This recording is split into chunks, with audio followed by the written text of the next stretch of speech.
Good afternoon, everybody. My name's Suzanne Lucknart from Aura. Welcome to you all to this Aura webinar. We're delighted to be joined today by Joe Morrison from Craft and Scale, who's going to be talking about innovating with impact. And some of you may remember Joe from when he was an Aura member. He used to work at Plan International and in fact won an Aura award for his work for them. So Joe founded Craft and Scale a couple of years ago, really just to focus on helping organisations build their innovation capabilities. So without further ado, Joe, I'll hand over to you. Thanks very much, Suzanne. And thank you everyone else for joining us today. I know you're all very, very busy and taking time out of your lunch break. So I'm going to crack on with the presentation and then hopefully we've got enough time for questions at the end. So just very, very briefly, just to introduce myself. My name's Joe Morrison. I run a consultancy called Craft and Scale. And as Suzanne said, I was an Aura member for many years. I worked both client side and agency side, working in Insight for about 17 years. And maybe what perhaps makes me different is that I ran a number of teams that had a remit for both insight and innovation. So they were both meeting the wider insight needs of the organization, but they were also tasked with leading the organization or like a team of internal agitators to really push the organization on and create impactful change. And it's a great remit of having, both insight and innovation together, but it's also very challenging. And I'll draw on some of that experience today. And in 2017, I created my consultancy, Craft and Scale. I work with clients on strategy projects, insight, innovation, and also coaching and mentoring, both for individuals and teams. But I think what's more interesting than what we do is the philosophy behind it and why I set it up, which was really about provoking organizations and brands to do new things with unique value and to support clients in crafting compelling propositions and helping them to scale them to their full potential. I believe that we should challenge organizations to really improve their strategic focus and to act much more entrepreneurially, because it's that way that you learn much faster and you can achieve bigger strategic leaps. Often what I find is my clients have all the ingredients that they need, but what they need support in is taking some of those leaps that they're afraid to do. I use this photo quite a lot in my materials, and people often ask me, Joe, is that you leaping off that rock? And I can assure you it definitely isn't. But the point is the psychology of making those leaps to do something bold and new and innovative is the psychology that's really important, and is the difference between success and failure. It's not just about following processes and frameworks. It is about actually having a mental change both within what you do and then what the organization that you work for does. So the question for today is, how can insight not only direct an innovative culture, but also really drive it within an organization? And if that's not enough, how do you deliver bottom line impact through that? Being innovative, it shouldn't be about being creative and different for the sake of it. It's about creating something new that really generates value. And it's about really shifting the impact and the focus of the organization. So I've got three things that I'd be interested in you having to think about as we're going through the presentation, to think about with your own situation. Do you feel that you are personally satisfied with the strategic impact that you have within your organization? Do you consider yourself an innovation leader? And what are the barriers or the restrictions within where the place that you work? What are the barriers that prevent you in having a greater impact in these areas?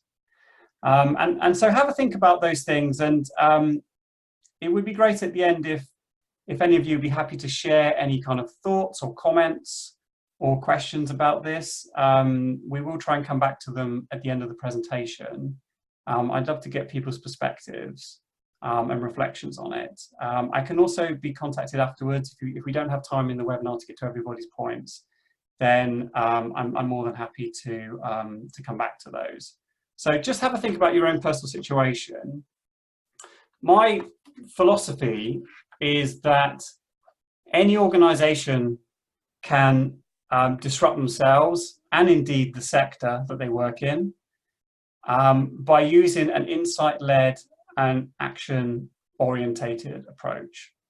And from my experience, these are the two aspects that really go hand in hand that make successful innovation happen. As I said, I've worked in really broad variety of marketing roles, but the kind of thing that underpins my whole career is insight and knowing how to deliver quality insight. And that should really underpin disruption and innovation, but it's also about creating action, and it's making things happen, and it's maybe doing things in a faster way than perhaps we're sometimes used to. And the other thing in my experience is, I really strongly believe that the insight teams are best placed to be entrepreneurial engines of growth. They're in a fantastic position to be strategic leaders and to be innovation leaders, but too often I feel that they don't fulfill that role. But I think they are best placed because innovation is essentially about developing and testing hypotheses in the market. If we do one thing in the market, we think it will have this effect. So insight teams, the reason that they're so well placed to be these engines of growth is they are able to produce the strongest hypotheses because they see the bigger picture, they see the world from the customer's perspective, they can identify strategic opportunities and threats before most of their colleagues. But the second point is they also have the skills to really test those hypotheses rigorously. Because, if you work in insight, you understand about statistical significance, you understand about, what is a true figure and what isn't, what's a real meaningful difference. And that's really important for measuring the impact of new things that you might do in the marketplace. But to underpin the point I made earlier, that impact can only be achieved with the right mindset and the right approach. If you're an insight team that view yourselves purely as a service to other teams, then I don't believe you'll create that influence and impact that we're discussing here. And if we look at the insight toolkit, the common tools and ways of working that we use, this is a great armory that we have. But the problem is it often skews very heavily towards pre-market research or on consumer self-reporting or current customer behavior or secondary sources. And I think what's often missing is what is that real market data that will tell you what will appeal to your customers. And this is where strategic experiments come in and why they're really the key to innovating with impact. So strategic experiments, they are small, low-cost, live experiments in the marketplace that measure and test hypotheses. So in other words, they're real-world pilots.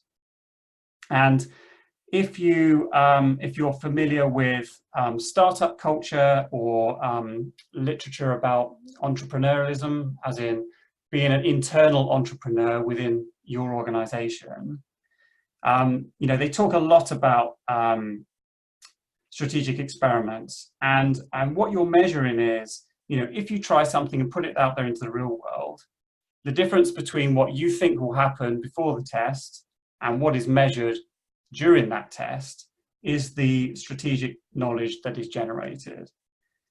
And strategic experiments, they can be implemented directly by insight teams. And that's an approach I would really strongly recommend. And I don't see enough of that, I don't think. But they can also be in through collaboration with other departments. But what I'm advocating here is that they are designed and led and assessed by insight teams, because they have the skills that can make those hypotheses strong and robust, and the testing and the measurement robust. So in practice, what that looks like is, or what it should look like, is this very highly energized process of bold experimentation, where you're building one strategic experiment after another, generating more knowledge, informing the next test, going out and developing a better test to follow it, and really creating a series of a sense of momentum within the organization, that you're building towards something important. And of course, what you should be building towards is an unremitting focus on a long-term vision. You know, that should ultimately be determine what these strategic experiments are and where they should go once they're completed. So it's about combining the robust methodical approach of traditional insight techniques with the agility of smaller entrepreneurial organizations who use this approach all the time. And another point I think is worth making is that strategic experiments, they also help us to counter the urge to over-research, which I'm sure all of us have had experience of at some point, where, you know, market research can always provide either a reason not to proceed with something new, or to keep researching, but you'll never receive a definitive answer. I've had this before with internal clients where they just kind of ask you, like, just do a bit more research, Joe, just go and explore this a bit more, and just give me that level of assurance that this new thing that we're looking at is going to work. And quite often I find actually more research is not actually the answer. What you need to do is go out and put something out into the real world and see how it flies. And that's going to be the only thing that's going to tell you for sure. So probably another key point around strategic experiments is it's about shifting to knowledge goals. Like, all of these experiments should be based around achieving knowledge goals. We might have a new audience, we might have a market that we want to move into. We need to understand, even if we can even deliver something like this, what you're doing is putting the focus, the emphasis on new strategic knowledge that you're going to bring into the organization, not necessarily having a slam dunk product right from the start where you launch something new and it's immediately bringing in as much income as the kind of cash cow products you might have elsewhere in the organization. And for very many reasons, that is very difficult to achieve. And focusing on knowledge goals really helps take the pressure off delivering the next big bang and doing it successfully first time out of the gate. But to really deliver this successfully, you've got to deliver two things. First of all, you've got to deliver this energy and momentum and urgency around experimentation. You know, why are we doing this? Why are we experimenting in this new area? Why is it important we do it? And why is it important we do it now? Because innovation projects are always the ones that get pushed to the next financial year if we don't find time to do them. And it's worth bearing in mind that established organizations and corporations, they're designed to execute on business as usual. They're not, in most instances, designed to innovate, no matter how much they might say it. So it's a really key point to understand this, because the culture around an organization, the way it's set up, is often going to be working against you if you're trying to innovate. So you need to be aware of that. So creating that urgency and that momentum is really important. But also it's about creating the right team mix and the right resource management so that you have the right people leading these projects, the right people coordinating them, the right people measuring them. But that you're also giving them enough time and resource to do that fairly, so that they can actually deliver on it. I think at this point, it's worth having a look at disruptors, both past and present, and to think about when they're in that very early disruptive phase where they come into the market and really shake things up, like how they get there and why we should be learning from these organizations. Essentially, these kind of organizations, they're not afraid to get things wrong. They want to be unique. They don't want to follow the status quo. And internally, at least in that kind of early disruptive phase, they haven't yet put boundaries up internally around innovation. And if you listen to any entrepreneur who's had success, and boy, do they always love to talk about their founding story and repeat it and repeat it.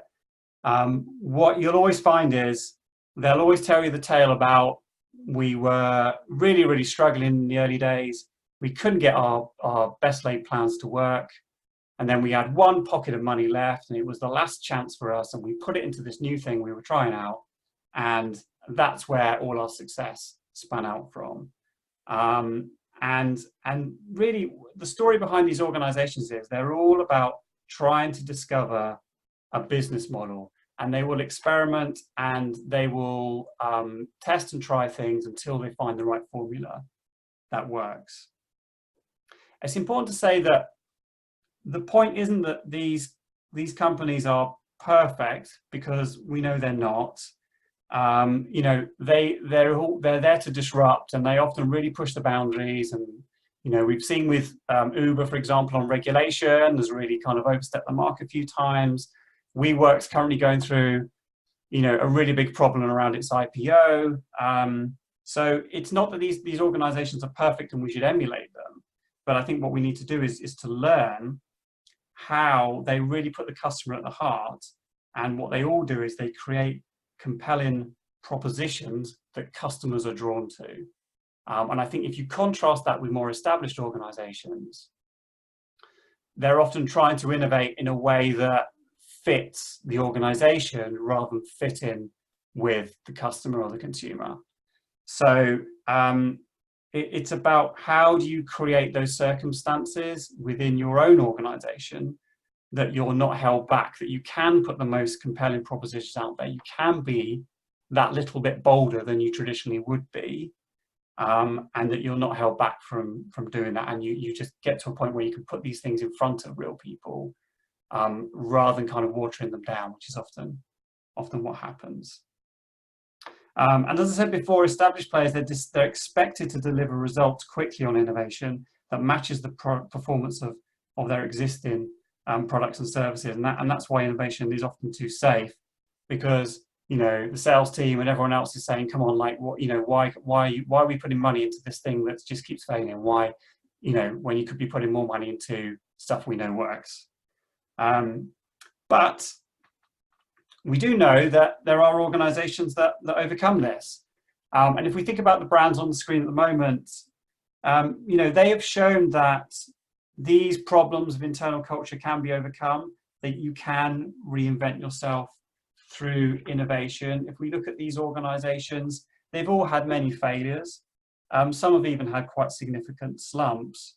But what they do is they learn and they progress. And this is the essence of innovation, essentially.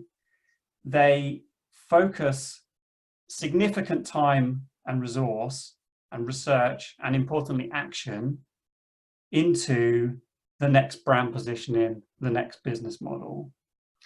And I think it's also worth observing here that the brand history is really key. So, for example, IBM has always been about business intelligence. When it moved from computers to more consulting, that really was at the essence of what the brand is about. It was about business intelligence from the start. It wasn't about mainframe computers. Mainframe computers was just the way that it delivered it in the early stages.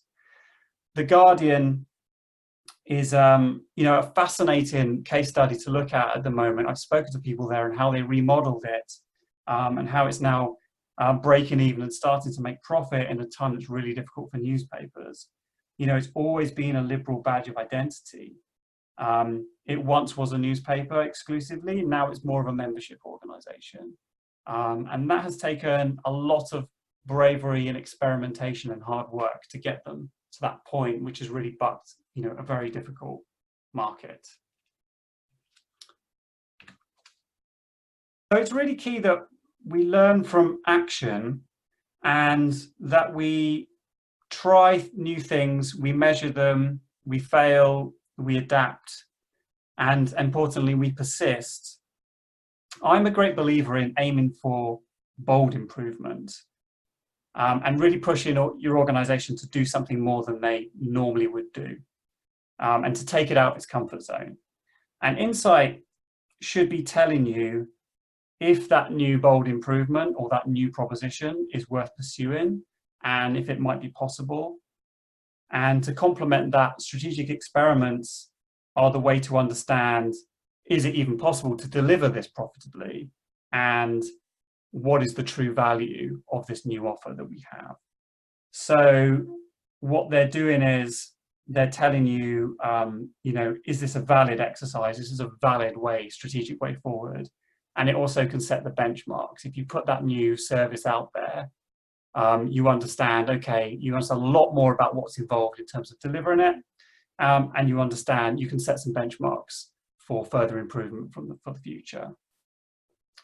So those are kind of the kind of principles for me that are really important. I'm going to talk through some key points to help you get started. And don't worry too much about making notes because we can share, I'm happy to share the presentation afterwards, and I believe it will be posted onto YouTube as well, so you can reference back to it. But these are my 10 key points for helping you get started to innovate with impact.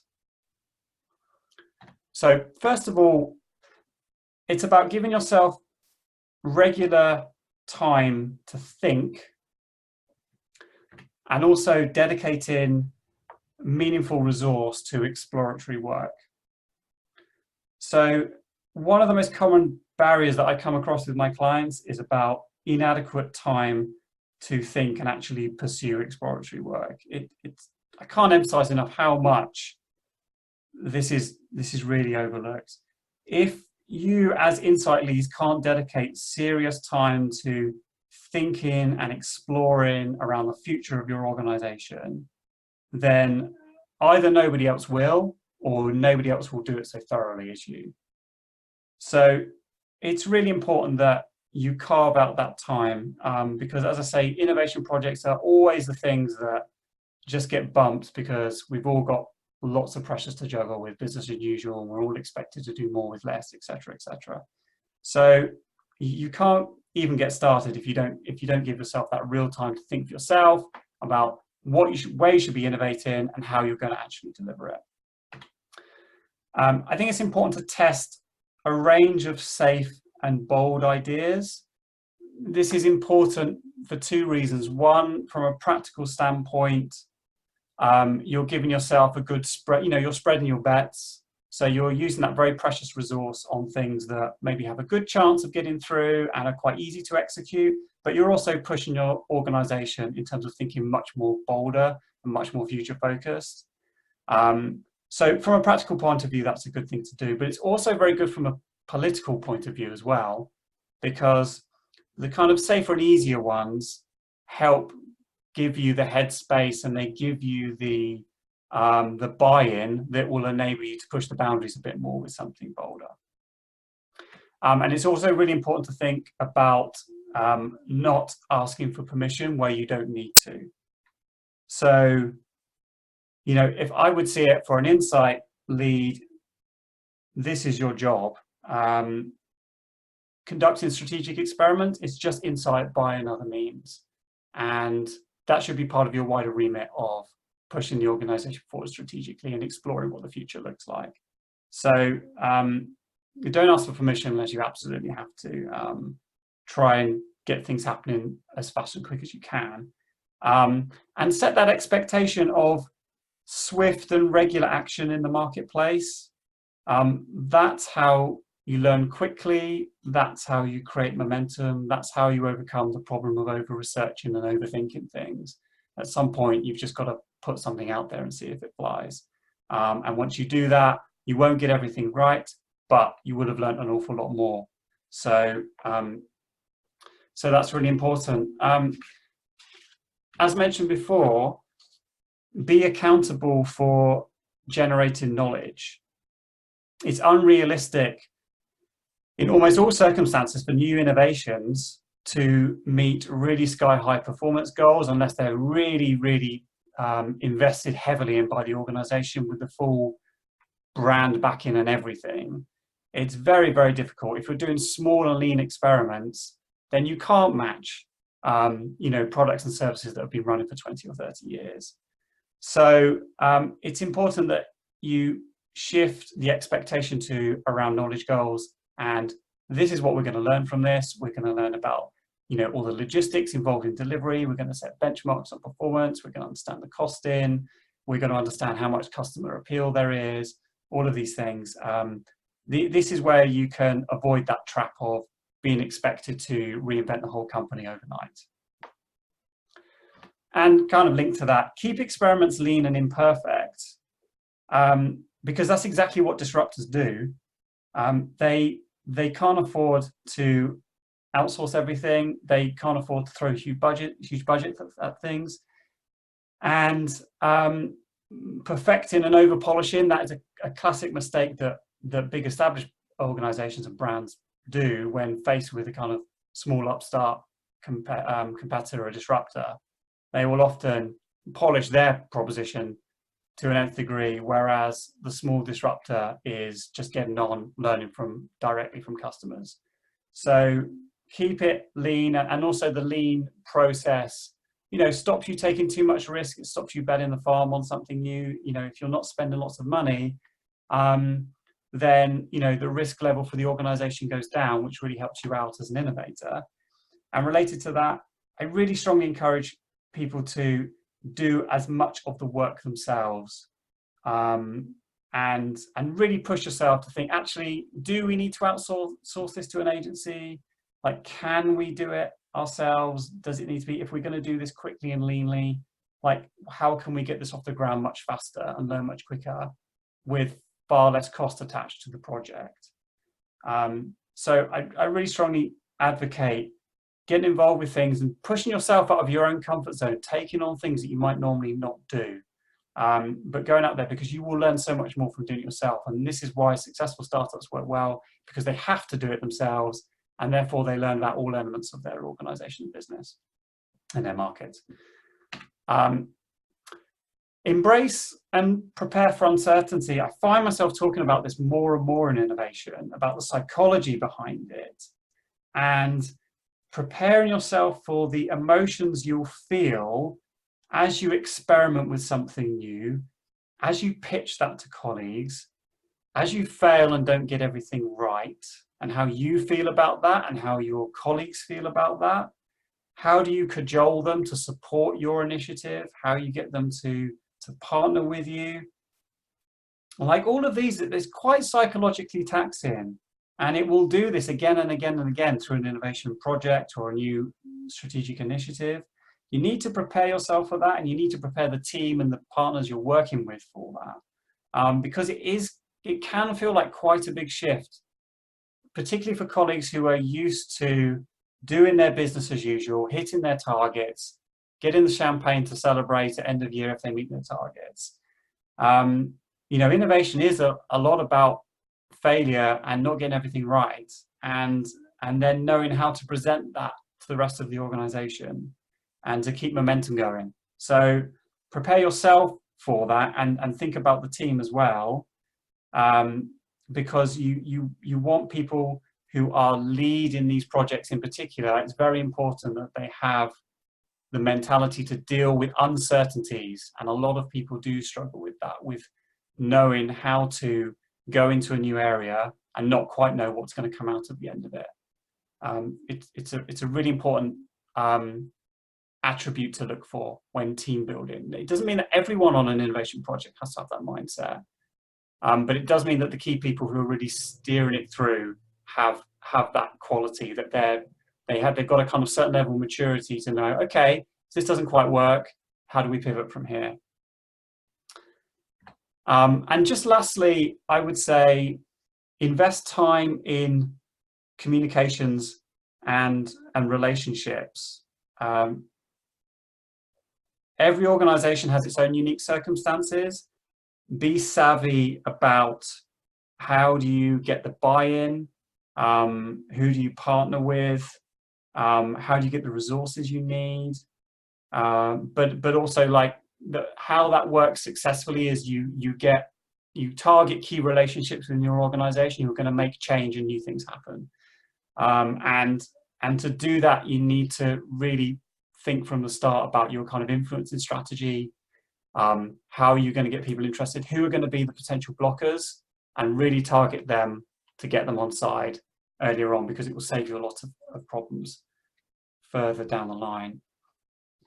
I'm just going to talk about two very brief examples, just to give you a flavour of how, past teams I've worked for who've been centred around insight, but also have responsibilities for innovation, have really created lean and quick strategic experiments and really delivered.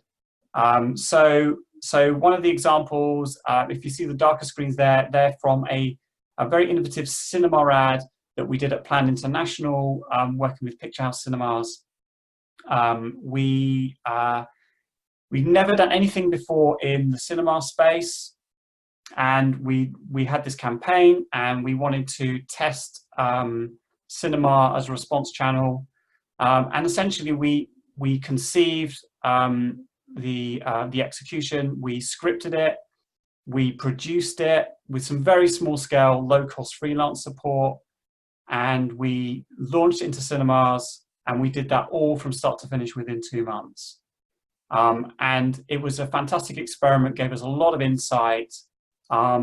It hit its targets within the experiment itself, what it was trying to do for the campaign, but it also led to spin-off benefits as well. So through doing this and working with Picture House in a new way, they introduced the charity to Disney, and they later had an event partnering with Disney. And the charity would never have had that opportunity otherwise. And I think this is a key point to make about innovation done well, and why you should just get stuff out there and don't worry about perfection, is you'll be focused on your strategic goal, but it will spin off other benefits if you do it well that you didn't plan or intend for and would never have happened otherwise.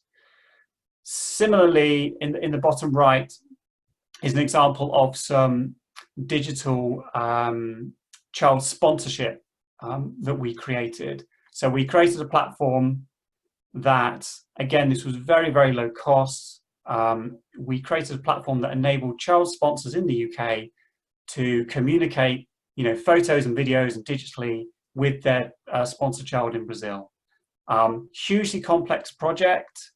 Again, it was kind of, running at a very quick pace, but we learned so much from doing that. We managed to build it by finding the right partner that wouldn't charge us too much money. We did it in a very lean fashion, and we actually built that end to end, built the system, put it in front of consumers, and we got 6 months worth of user data out of it, and we did that all in the space of a year.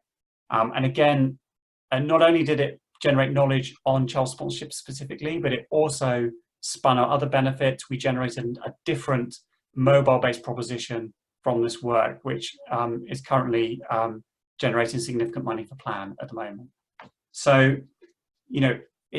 these are examples of using insight and using strategic experiments to move organizations much more quickly and not worrying about perfection. And all of these were done with a lot of collaboration with other internal teams and influencing colleagues to beg, borrow and steal their time to get involved, to help us with it, and to make something happen that was going to generate significant knowledge. My final thought, and then I'm happy to open it up to questions and observations, but my final thought on the presentation is everything with innovation is uncertain. Uncertainty just runs throughout these projects. So you need to adopt a mind shift to deal with that. And consequently, in innovation, you are influencing, you're convincing, you're selling continuously. both to internal colleagues, to directors and those that hold the purse strings, and also to partners. You're constantly in this mode of selling, and it never really ends. So if you don't sell, then nobody else will do it for you. The path that is easiest for most organizations is always business as usual. So you have to be aware that you're fighting against that instinct. And even if you've got a very successful pilot that you've run and you've generated great data, and to you it kind of, the evidence is there that this should be scaled, even then projects can easily be killed by senior people who just instinctively feel this is not the right project for the organization. So even then you're still in a mode of selling and convincing and influencing. So you always got to, I should say with innovation, it's about being evidence-led, and being open and honest, and not cherry picking the figures of your tests that will make you look best, but actually saying, this is an important test we need to do. These are the key measures that we want to put an emphasis on, but these are the other measures that we've done, the other knowledge that we've generated from it. And, give an honest appraisal of where you've taken, 2 steps forward and 1 step back, because all of these experiments are a learning process. So I think that's pretty much all I wanted to say at this stage. I just want to thank you all for listening, and this is obviously a very, very brief overview of what is a very deep subject.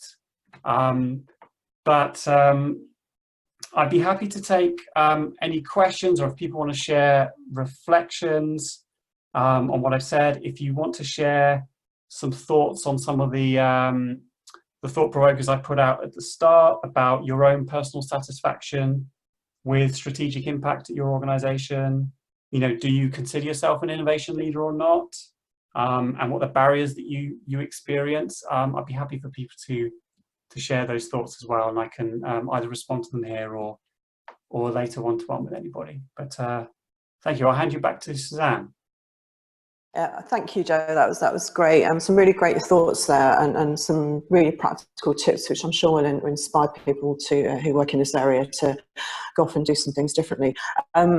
Conscious of time, we've got time for a couple of questions. The first one that I want to throw at you, it's quite a big one. What do you see as the key differences between teams that successfully innovate and those that don't? Yeah, that's a great question. I think the thing that I look for in teams and individuals who work in this space, as I mentioned before, it's really about the psychology of taking these kind of projects with lots of uncertainty on and really driving them through and leading them through an organization. So the attributes that I look for, if you look at Google's recruitment criteria, they've got 2 key criteria that they look for, and they're obviously an organization that invests hugely in what they call moonshot projects. They look for curiosity, so that willingness to go and explore and take on uncertain things, but also that persistence to see things through, deal with failure, recruit other people onto their projects. So I think curiosity and persistence are key attributes, but I'd also add to that collaboration. And I've seen this time and again with teams that really manage to drive change through.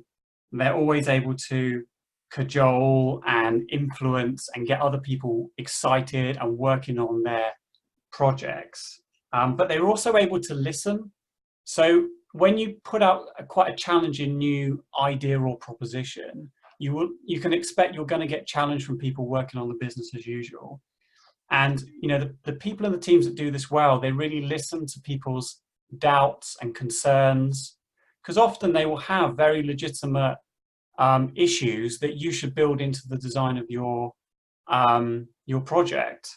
And it's about sort of turning those concerns into improvements.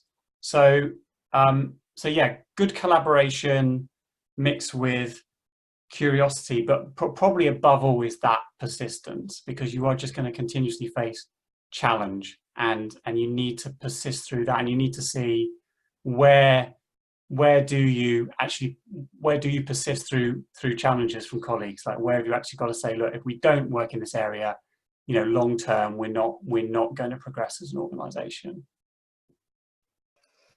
Great, thank you. Just finish with probably one more. There's lots of talk about how innovation is more a state of mind and a cultural thing than a department. So if an organisation has an innovation team, do you see that as a success or a failure? Or just a good start? Yeah, it's a good point. Do you know what? I think it really matters more on the personalities than it does on the structure. I always say to clients, like, don't almost worry too much about structure, because you can, if you've got the right people and the right culture and the right mindset, you can probably make any structure work. And I've had experience of working, you know, and leading like the innovation team that's got it labeled on them.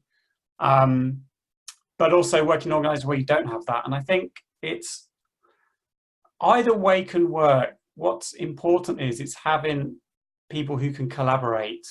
Like, almost always innovation teams can't do things on their own. They have to work with other teams. So I think what's important is, if you do have an innovation team, that they have the mindset to, you know, reach out to other teams, not see themselves as the be all and end all. You probably see this more with cultures where they have like quite a powerful CEO who maybe has a strategic team built very closely around them that kind of no one else can kind of penetrate this inner circle. And I think that's when you get sometimes into quite a dangerous territory where, you know, innovation is owned and only driven by that office. And I think when you have situations like that, you know, it's quite disempowering to the rest of the organization, and it's not making the best of people's perspectives and their talents. So it's important that innovation, it really is about collaborating and working between the lines. And whether you have a formal team that does that or you don't, what you're looking for, I think increasingly in the modern world, is, you know, people have to work between teams, they have to work between departments, they have to learn themselves about skills and areas that they haven't ever done before, and throw themselves into doing new things. So, you know, that's what you should be looking for. I think that's the culture you want to build. Brilliant. So I'm going to end now just with a couple of housekeeping things. First of all, just to thank Joe for a fantastic presentation. The charts are available on the Aura website in the usual place, but we'll also have a recording of this webinar on our YouTube channel quite soon as well. And just a couple of words about upcoming Aura events. We've got a lot going on in November. We should be announcing very shortly the subject matter for the November seminar. Very soon. This year we won't be running the Impact Awards in November. We've moved them to the summer, and there'll be lots of news about that in the new year, I'm sure. But we've also got a couple of webinars coming up this month too. Trinity McQueen will be talking through some practical applications of behavioural science on the 6th of November, and on the 14th of November we'll be joined by Right Move and NeuroInsight, talking about how to use storytelling to drive advertising memorability and effectiveness. So some really great interesting stuff to come up over the next few weeks. Thanks again for everyone for joining us today, and thanks again to Joe, and hope to see you at a Aura event shortly. Bye for now.